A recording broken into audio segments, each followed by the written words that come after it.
Capítulo 54. Batalla de defensa de la patria. 8 de abril, año 1 del Nuevo Mundo, base aérea de Zareningrado, Federación de Salstan. Tras los ataques de las armadas rusa e india que aniquilaron la flota y causaron daños catastróficos al puerto militar, la base aérea de Zareningrado fue una de las pocas instalaciones que se salvó.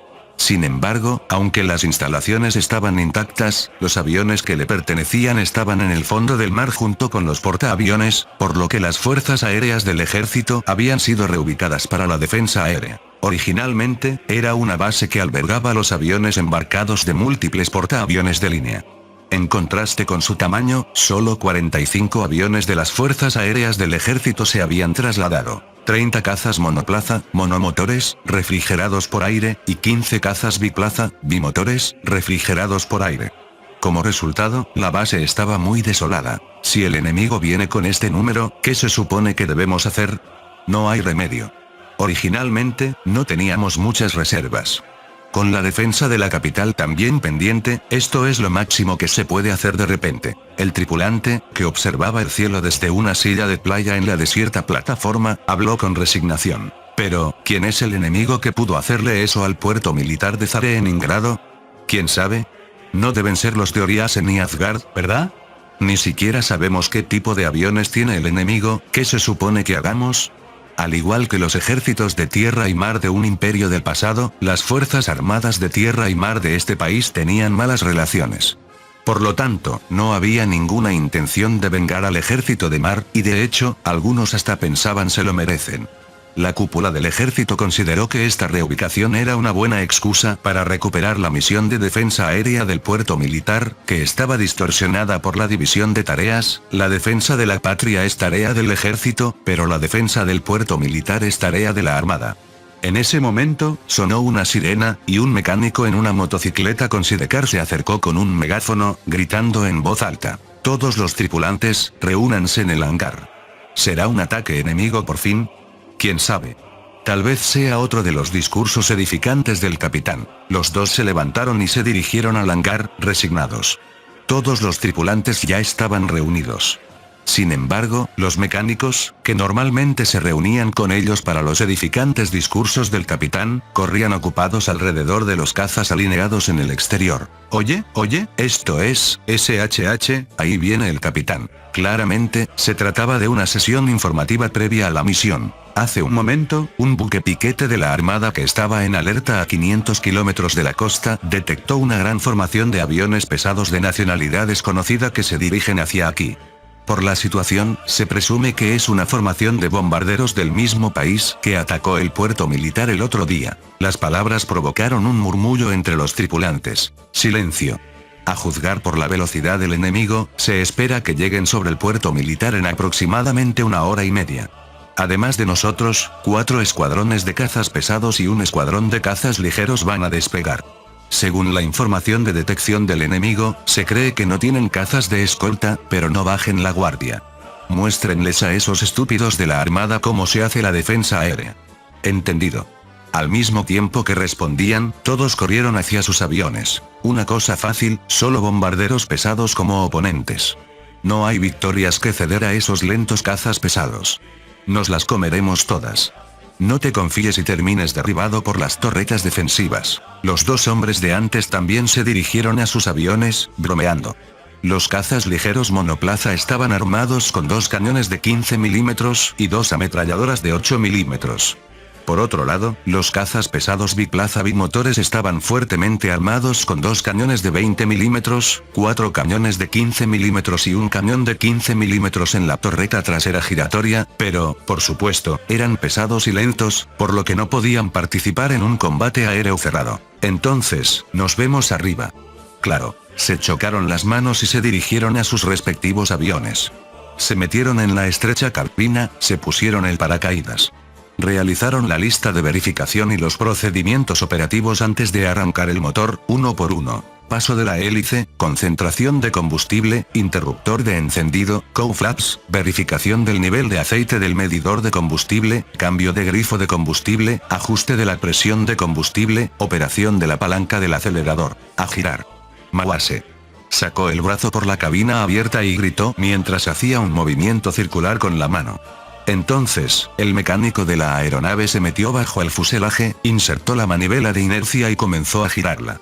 Un sonido agudo, como un motor de turbina, comenzó a resonar. Cuando la rotación fue lo suficientemente alta, el mecánico sacó la manivela y se alejó de debajo del avión, encendido. Tenka. Al escuchar la palabra del mecánico, pisaron el freno de pie y encendieron el motor. Verificaron la presión del aceite, la estabilidad de las RPM y ajustaron el paso de la hélice, pasando al calentamiento. Después de un tiempo, confirmaron el aumento de la temperatura del aceite, verificaron el sistema eléctrico y las superficies de control. El mecánico también inspeccionó desde el exterior, levantando el pulgar para indicar que no había anomalías. Finalmente, verificaron nuevamente el sistema de aceite e indicaron al mecánico con un gesto que quitara las calzas. Todo lo que quedaba era verificar la radio y esperar el despegue. 8 de abril, año 1 del Nuevo Mundo, 500 kilómetros frente al puerto militar de Zareningrado, Federación de Salzstán. Había una formación de aviones de hélice que volaba lentamente, según la sensación de quienes estaban acostumbrados a los aviones a reacción. Eran bombarderos estratégicos de la Fuerza Aérea Rusa, y su misión era ser un señuelo.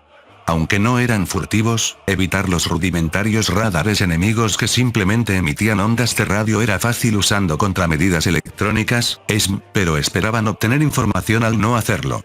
La intención era obligar al enemigo a enviar unidades de interceptación para recopilar información sobre sus bases de despegue y su esfera de influencia. Por lo tanto, la formación constaba de 40 bombarderos Tu-95MS. Volaban a propósito a una altitud de 5.000 metros a una velocidad de crucero de 550 km por hora.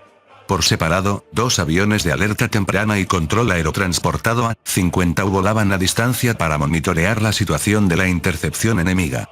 Se estimaba que si los interceptores enemigos se acercaban, sería fácil evadir a los aviones de hélice aumentando la altitud y acelerando hasta 800 km por hora. El avión de hélice más rápido del mundo no estaba allí por casualidad. Por cierto, aunque se trataba de un señuelo, estaban completamente armados con bombas y tenían la intención de bombardear. Cada avión llevaba 12 toneladas de bombas en su vientre, lo que sumaba 480 toneladas con 40 aviones. Por supuesto, todas eran bombas no guiadas. Y donde hay un señuelo, hay un ataque principal. Una formación de 30 bombarderos Tu-160M y Tu-160M2 estaba penetrando por una ruta separada. Aunque eran menos numerosos, la carga de bombas por avión era de 18 toneladas, por lo que la carga total de bombas era equivalente. La idea del lado ruso era dispersar un total de aproximadamente 1000 toneladas de bombas de 2 formaciones de bombarderos que se infiltraban desde 2 direcciones y luego desembarcar en el territorio indefenso que había sido reducido a cenizas. Por cierto, la India no tenía capacidad de bombardeo transoceánico, por lo que las misiones de bombardeo quedaban a cargo de Rusia, pero como Rusia no podía retirar más fuerzas terrestres para otro frente, la India se encargaría de la fuerza principal de desembarco. Rumbo 192, distancia 300 kilómetros, de frente, Eadon, cazas enemigos, 45 unidades. Entendido. Iniciaremos un ascenso lento a 10.000 metros. Con el mensaje de radio de la A-50U, la formación de Tu-95 comenzó a ascender lentamente, haciendo resonar el sonido característico de sus hélices de contrarrotación. La velocidad se mantenía por ahora. Estos son los que despegaron cerca del puerto militar. Si es posible, queremos atraer a más. Los aviones de hélice deberían poder seguirnos hasta unos 7.000 metros. Después de todo, son aviones militares.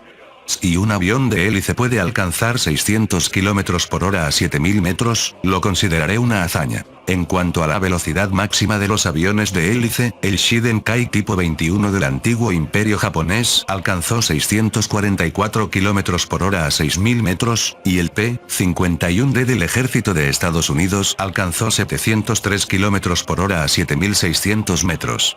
Por lo tanto, si el Tu-95, con una velocidad máxima de 925 km por hora, se esforzaba, podía evadirlos fácilmente. Cabe señalar que existen varias teorías sobre cómo se mide la velocidad máxima de los aviones de hélice, ya que las condiciones varían según el país. Por eso hay una teoría que afirma que la velocidad máxima del Shidenkai es de 680 km por hora. Por cierto, las velocidades de los buques de guerra durante la Segunda Guerra Mundial son similares. Las condiciones de medición varían según el país. Además, incluso si se anuncia tantos caballos de fuerza al 100% de potencia. Las turbinas de vapor generalmente se subestiman intencionalmente. El constructor prefería dar una cifra baja para evitar quejas si no se alcanzaba la velocidad real. Por lo tanto, a menudo no había problema en llegar hasta un 150% de la potencia, pero, por supuesto, no existía una regla tan laxa para los aviones. Detectado un nuevo grupo de cazas enemigos, rumbo 254, distancia 400. ¡Qué gran bienvenida! Incluso sabiendo que podían evadirlos fácilmente, la situación de tener aviones enemigos pululando alrededor de la propia aeronave no era buena para la salud mental. Detectado otro grupo de cazas, rumbo 150, distancia 350. Ante la gran cantidad de enemigos, el piloto del Tu-95 no pudo evitar que su rostro se contrajera al declarar el ascenso y tirar de la palanca de control. 8 de abril, año 1 del Nuevo Mundo, ala aérea provisional de Zareningrado del Ejército de la Federación de Salstan. El enemigo debería ser visible pronto. Volvió a mirar a su alrededor ante el mensaje de radio del líder de la formación. Por ahora, la silueta del enemigo aún no era visible. La altitud actual era de 5.800 metros, y seguían ascendiendo. Debido al ascenso, la velocidad era inferior a 300 km por hora. La información previa al despegue indicaba que la altitud del enemigo era de 5.000 metros. Desde esta altitud, podrían acelerar y atacar, luego separarse y volver a ascender para minimizar el daño de las ametralladoras defensivas. Había nubes, pero no lo suficiente como para ocultar el avión. No debían pasarlo por alto. ¿No los encontramos? ¿Habrán cambiado de rumbo? Se inclinó ligeramente para asegurar la visibilidad hacia abajo mientras buscaba, pero no había rastro de los aviones enemigos. Solicitar información de radar. Esperen un momento. El líder de la formación cambió la frecuencia para comunicarse con la base. Debido a esto, se retrasó un momento en escuchar la información. Arriba. No se supo qué número de avión gritó eso, pero al levantar la vista ante esa voz, una formación de bombarderos pesados de 4 motores, dejando estelas de condensación, volando mucho más arriba que ellos, apareció ante sus ojos. Fin del capítulo 54. El link a la historia del autor estará en la descripción.